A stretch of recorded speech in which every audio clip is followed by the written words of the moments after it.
आज हम एकादशी व्रत के बारे में पूरी जानकारी लेंगे। सबसे पहले हम जानेंगे कि एकादशी व्रत हमें क्यों रखना चाहिए। दूसरा, हम जानेंगे कि एकादशी व्रत रखने का महत्व क्या है। इसकी पूजा विधि के बारे में भी हम अच्छे से जानेंगे। इसके अलावा हम एकादशी व्रत रखने के नियमों के बारे में भी बात करेंगे। तो वीडियो को अंत तक ज़रूर देखिएगा, क्योंकि मेरा ये दावा है कि अगर आप इस वीडियो को बहुत अच्छे से पूर्णता से सुन लेंगे तो आप एक भी एकादशी को नहीं छोड़ेंगे। हर एकादशी में आप व्रत ज़रूर रखेंगे। साल में 365 दिन होते हैं और इन 365 दिनों में 26 बार एकादशी आती है। एक महीने में 2 एकादशी आती हैं और इसी के अलावा 2 एकादशी जैसे आती हैं तो 12 महीने होते हैं, तो 12 दूनी कितना हो गया 24, और प्लस 2 एकादशी थोड़ी सी एक्स्ट्रा भी आ जाती हैं।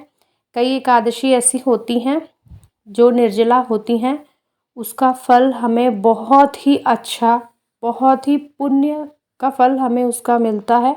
हम आज इस वीडियो में वही डिस्कस करेंगे। तो चलिए पहला हम जान लेते हैं कि एकादशी व्रत हम क्यों रखें। देखिए, जब भी हम डॉक्टर के पास भी जाते हैं तो डॉक्टर हमें क्या बोलते हैं कि 2 सप्ताह में 1 दिन उपवास या व्रत रखिए आप। ठीक है, इसके पीछे वैज्ञानिक कारण क्या है, साइंटिफिक रीज़न क्या है। हमारे शरीर के प्राकृतिक चक्र से जुड़ी मंडल नाम की एक चीज़ होती है। अब मंडल का मतलब क्या है? मंडल का मतलब है हर 40 से 48 दिनों में शरीर एक विशेष चक्र से गुजरता है। हर चक्र में 3 दिन ऐसे होते हैं जिनमें शरीर को भोजन की आवश्यकता नहीं होती है। जैसे कई बार आपको लगता होगा, कोई भी घर पे खाना बना है तो आप सोचते हैं कि आज मेरा खाना खाने का मन नहीं है। कई बार ऐसा होता है हमारे साथ।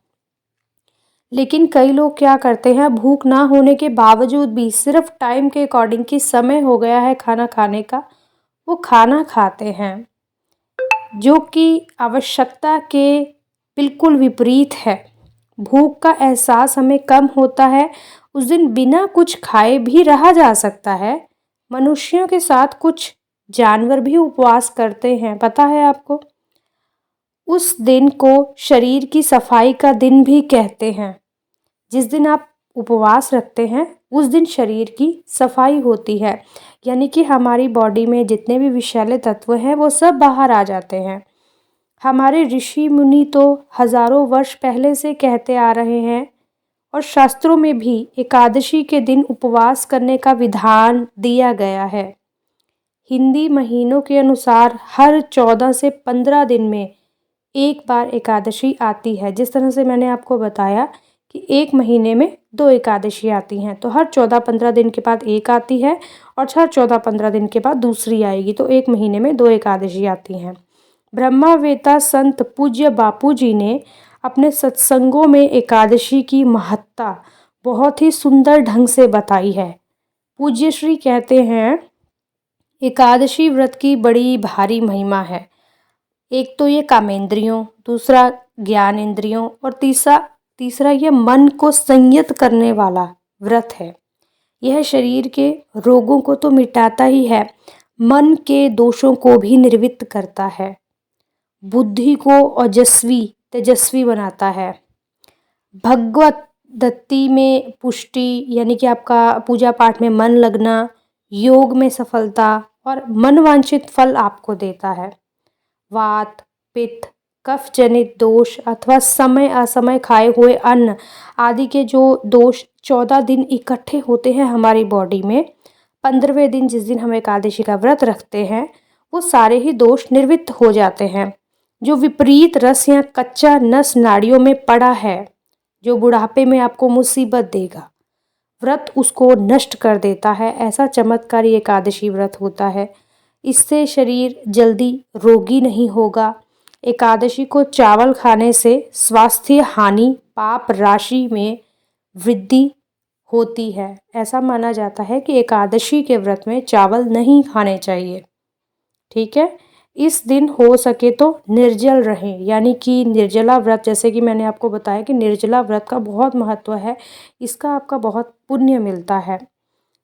इस दिन हो सके तो निर्जला रहे, नहीं तो थोड़ा सा जल पिएं, जल ज़्यादा ना पिएं।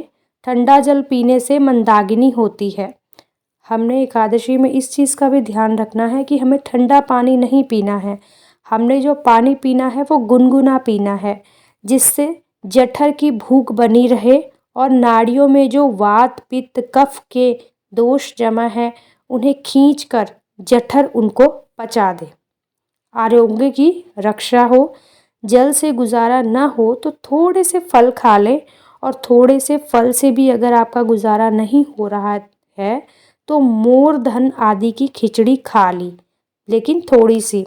ऐसा नहीं कि कई लोग क्या करते हैं, आलू की सब्जी खा लेते हैं, आइसक्रीम खा ली कि मीठी होती है, कोल्ड ड्रिंक पी लेते हैं, कोई भी जूस बना के पी लेंगे, सिंघाड़े का आटे का हलवा खा लेते हैं, ठीक है। वो सोचते हैं कड़ी खा लेते हैं हम, खोपरा पाक, फिर सींगदाने, ये सब कुछ खा लेते हैं, केले भी खा लेते हैं। यह एकादशी है, एकादशी का व्रत है। इसे एकादशी को चटोरादशी बनाने की भूल बिल्कुल भी ना करें कि आप चटोरे बन जाए कि व्रत तो है लेकिन फिर भी खाए जा रहे हैं। व्रत क्यों रखा जाता है? व्रत भूखे रहने के लिए, ताकि हमें अगर भूख लग भी रही है तब भी हम थोड़ा सा संयम रखें, ठीक है। संयम रखने में ही, अगर आप संयम रखेंगे तो ही उस व्रत का आपको अच्छा फल देखने के लिए मिलता है।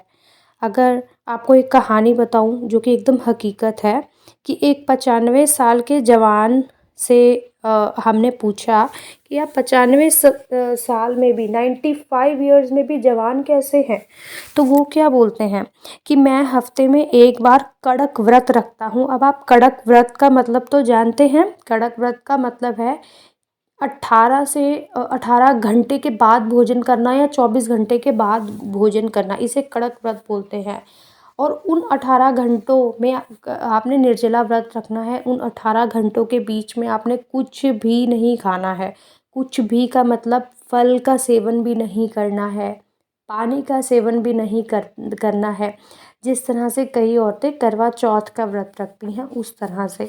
तो हमें हमारी बॉडी को हाइजीन रखने के लिए, ताकि हमारी बॉडी में से विषैले पदार्थ बाहर निकल आए, तो हमें हफ्ते में एक बार एक कड़क व्रत ज़रूर रखना चाहिए, जिसमें हमें कुछ भी नहीं खाना चाहिए, ठीक है। तो उन बुज़ुर्ग जो थे, एक बुज़ुर्ग, उनसे पूछा गया कि 95 साल के बाद भी आप जवान कैसे हैं?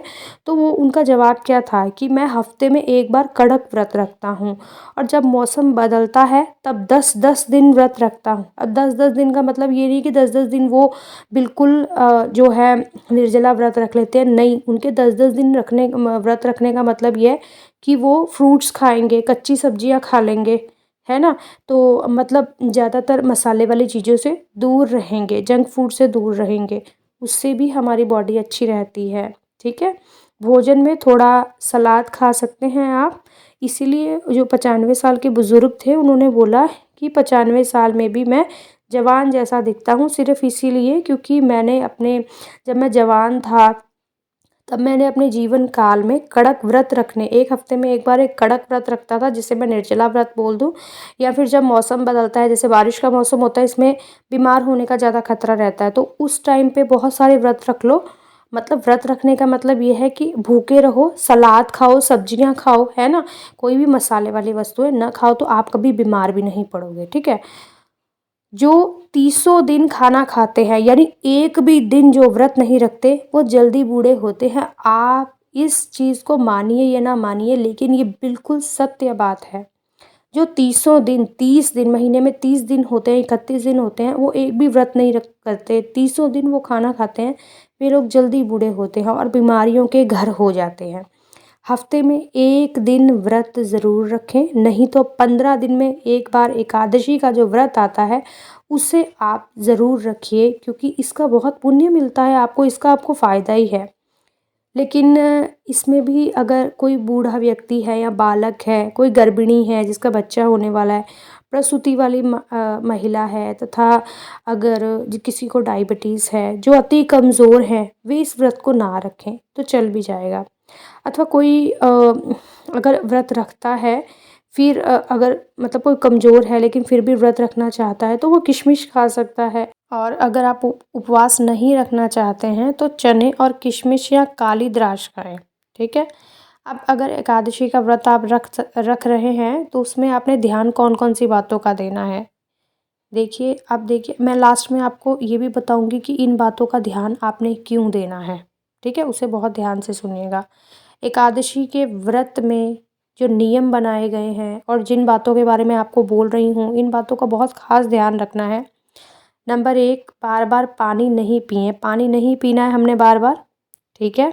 दूसरा, वाणी या शरीर से हिंसा ना करें, यानी वाणी से, यानी कि एक तरह से आप जिस दिन आप एकादशी का व्रत रखें तो अगर आप मेरी माने तो मौन व्रत धारण कर लें। अगर कोई कुछ बोल रहा है थोड़ा सा सुन लिया, लेकिन अगर वो अ, उसके विचार जो भी वो बोल रहा है वो अच्छे विचार नहीं बोल रहा है, आपको अच्छे नहीं लग रहे हैं, तो आप उसको भी ना सुनिए। ठीक है। यानी कि आपने बुराई से, या अगर कोई चुगली कर रहा है किसी की, तो उससे आपने दूर रहना है और आपने भी किसी की चुगली नहीं करनी है, यानी कि अपनी वाणी पर नियंत्रण रखना है। और ऐसा क्यों है ये मैं आपको लास्ट में बताऊंगी, पूरे नियम बताने के बाद। ठीक है। इसके बाद हिंसा भी नहीं करनी है।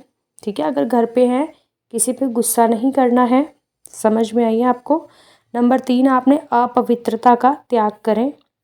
अपवित्रता का मतलब आप समझ रहे हैं कि इस दिन आपने बिल्कुल शुद्धि के साथ रहना है। सुबह जल्दी उठकर जिस तरह से सॉरी सुबह जल्दी उठकर आपने स्नान इत्यादि करना है। स्नान इत्यादि करने के बाद पूजा विधि में आपको बताऊंगी, पूजा वगैरह करनी है। उसके बाद भी अगर हम जैसे महिला हैं या पुरुष हैं तो उन्हें बीच में वॉशरूम वगैरह जाने की ज़रूरत पड़ती है। तो अगर आप वॉशरूम यूज़ करके आते हैं तो हाथ पैर अच्छे से धो के आएँ बाहर। ठीक है, अच्छे से। और जो है अपने अपने मुंह में पानी लेकर के बाहर थूक दीजिए कम से कम 3 से 4 बार। इससे शरीर की शुद्धि बनी रहती है, क्योंकि शरीर की शुद्धि होगी तभी आप पूजा पाठ में अपना ध्यान लगा पाएंगे, है ना। ऐसा वैसे होता है, जितना आप अपने घर को, अपने आप को शुद्ध रखेंगे, उतना ही आपकी वाणी में भी कंट्रोल रहेगा। वाणी में भी आप कोई भी किसी की चुगली या निंदा नहीं करेंगे, और पूजा पाठ की तरफ भी आपका अच्छे से मन लगा रहेगा। ठीक है। उसके बाद आपने चौथा रूल क्या है कि असत्य भाषण ना करें, मतलब कि झूठ नहीं बोलना है किसी के साथ। जिस तरह से देखिए, झूठ आदमी तभी बोलेगा अगर वो ज़्यादा बोलेगा। तो जैसे मैंने आपको बोला कि वाणी में नियंत्रण रखने के लिए आप मौन व्रत धारण कीजिए। मौन व्रत धारण करने का मतलब ये नहीं कि जहाँ पे ज़रूरत पड़ी वहाँ पर भी नहीं बोलना, नहीं नहीं बोलिए, लेकिन आप ये सोचिए कि आपने मौन व्रत रखा हुआ है तो मैंने ज़्यादा नहीं बोलना है आज के दिन। ठीक है। उसके बाद आप पान ना चबाएं, कि ऐसा नहीं कि व्रत रखा है तो कोई ना कोई चीज़ आप चबा रहे हैं, चिंगम ले ली, पान ले लिया, नहीं, गलत, पान नहीं खाना है आपने। 6वीं चीज़, दिन को नींद ना करें। दिन के समय कई लेडीज़ होती हैं कि आज व्रत रखा है, चलो सो लेती हूँ, 2-3 घंटे ऐसे गुजर जाएंगे। नहीं, इस दिन एकादशी के दिन आपने बिल्कुल भी सोना भी नहीं है। ठीक है। उसके बाद संसारी व्यवहारों से भी आपने दूर रहना है। ठीक है, समझ रहे होंगे आप। जिस तरह से अगर पति पत्नी हैं तो उन्होंने एक दूसरे से थोड़ी दूरी बना के रखनी है। ठीक है। 8वां, आपने जुआ और जुआरियों की बातों में ना आए। जो जुआ खेल रहे हैं उन लोगों से दूरी बना के रखिए। ठीक है।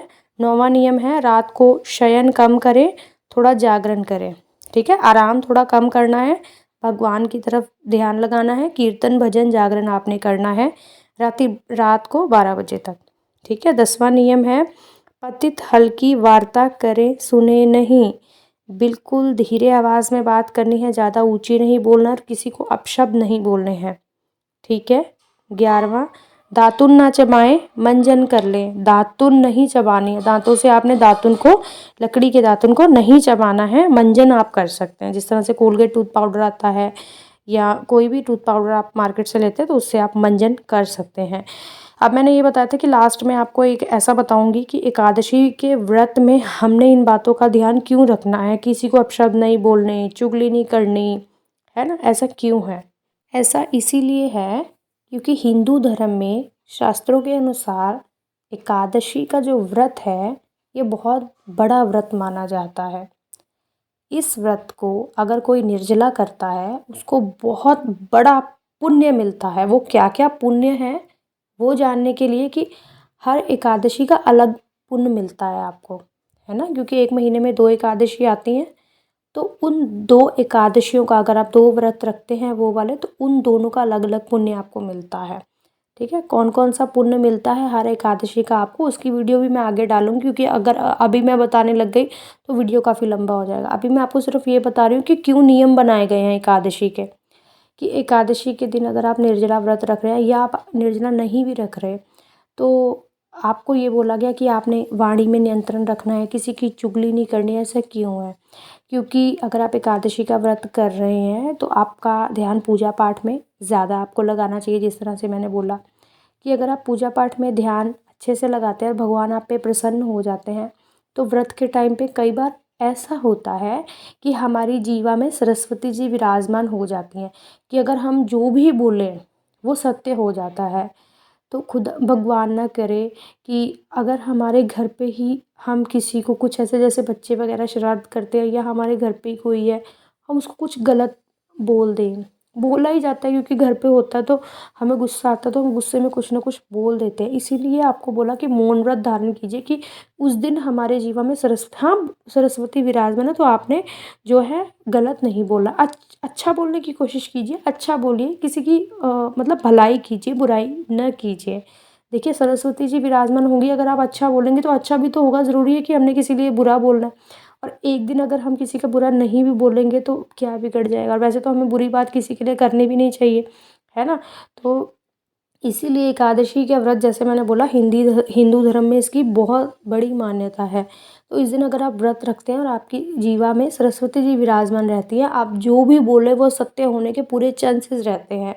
इसीलिए जो भी बोले अच्छा बोले और अपनी वाणी में थोड़ा सा कंट्रोल रखें, गुस्सा नहीं करना है। इन नियमों का अगर आप पालन करते हैं तो ही एकादशी का व्रत रख करके आपका फ़ायदा है। ठीक है, चलिए अगली अब हम बात करते हैं। अब हम एकादशी व्रत की पूजा विधि जान लेते हैं। भगवान श्री विष्णु जी के सामने जाकर आपने संकल्प करना है कि आज मैं चोर, पाखंडी और दुराचारी मनुष्य से बात नहीं करूँगा और न ही किसी का दिल दुखाऊंगा। गौ, ब्राह्मण आदि को फलाहार व अनादि देकर प्रसन्न करूँगा। रात्रि को जागरण कर कीर्तन करूँगा। ओम नमो भगवते वासुदेवाय इस 12 अक्षर मंत्र अथवा गुरु मंत्र का जाप करूँगा। राम, कृष्ण, नारायण इत्यादि विष्णु सहस्त्र नाम को कंठ का भूषण बनाऊँगा। ऐसी प्रतिज्ञा करके श्री विष्णु भगवान का स्मरण कर प्रार्थना करनी है आपने। हे त्रिलोकपति, मेरी लाज आपके हाथ में है। अंत मुझे इस प्रण को पूरा करने के लिए शक्ति प्रदान करें। ठीक है, उसके बाद सुबह और शाम को अपने आराध्य विष्णु के रूप की ओम जय जगदीश की आरती करनी है। मौन, जप, शास्त्र पठन, कीर्तन, रात्रि जागरण एकादशी व्रत में विशेष लाभ पहुंचाते हैं। एकादशी के दिन अशुद्ध द्रव्य से बने पेय ना पिएं। कोल्ड ड्रिंक्स, एसिड आदि डाले हुए फलों के डिब्बा बंद रस को बिल्कुल भी ना पिएं। 2 बार भोजन नहीं करना है। आइसक्रीम व तली हुई चीज़ें बिल्कुल भी नहीं खानी है आपने। यहाँ पर हमने व्रत के, एकादशी व्रत के सारे नियम तो जान लिए। अब हम जान लेते हैं कि एकादशी व्रत को हमने खोलना किस तरह से है। द्वादशी तिथि के दिन पूजा करके पूजा की जगह पर बैठकर भुने हुए 7 चनों के 14 टुकड़े करके अपने सिर के पीछे आपने फेंकने हैं। उसके बाद भगवान श्री विष्णु जी से आपने प्रार्थना करनी है कि मेरे 7 जन्मों के शारीरिक, वाचिक और मानसिक पाप नष्ट हुए। यह भावना करके 7 अंजलि आपने जल पी लेना है और चने के 7 दाने खाकर व्रत खोलना है आपने।